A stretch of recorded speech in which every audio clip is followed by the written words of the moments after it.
the dusty town of Red Rock, had never seen such a spectacle.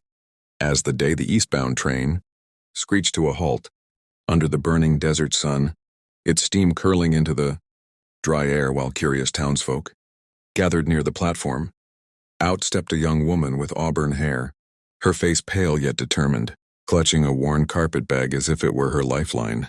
She was a mail-order bride, promised to a rancher who had written letters full of hope and assurances, a man who had painted himself as a widowed soul seeking companionship in the lonely West.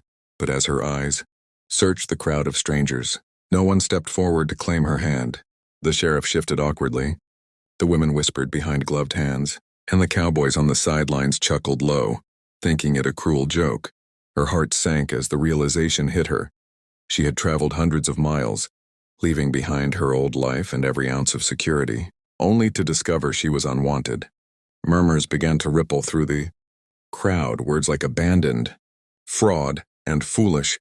Girl floated on the hot wind, and the shame burned her cheeks, though she refused to cry.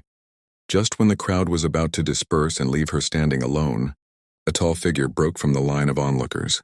He was rugged, broad-shouldered, with a weathered hat pulled low over steel blue eyes, a leather vest clinging to his chest, and a revolver holstered at his side.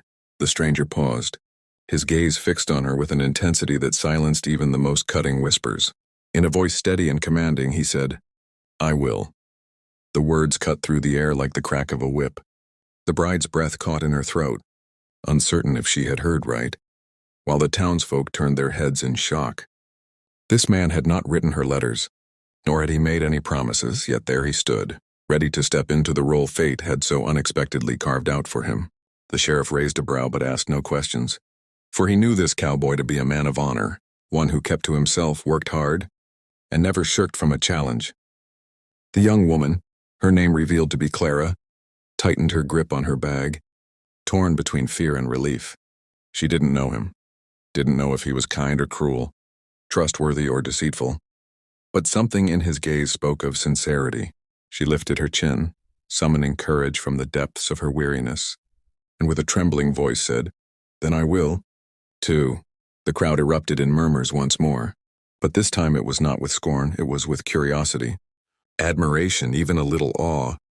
The cowboy stepped closer, gently taking the carpet bag from her hand, as if to say that whatever burdens she carried, she would not bear them alone anymore. Together they walked down the platform, past the gossiping onlookers and the jealous stares, into the wide-open future that neither had expected when the sun rose that morning. Life in Red Rock was never easy, and soon Clara discovered what it meant to be a rancher's wife in a land where storms tore down fences, cattle rustlers lurked in shadows, and loneliness echoed louder than the howls of coyotes at night. Yet beside the cowboy, whose name was revealed as James, she found not only protection but partnership. He was a man hardened by the land, yet softened by the way he would glance at her when he thought she wasn't looking, or the way his hand would brush hers during the quiet moments, sending shivers down her spine.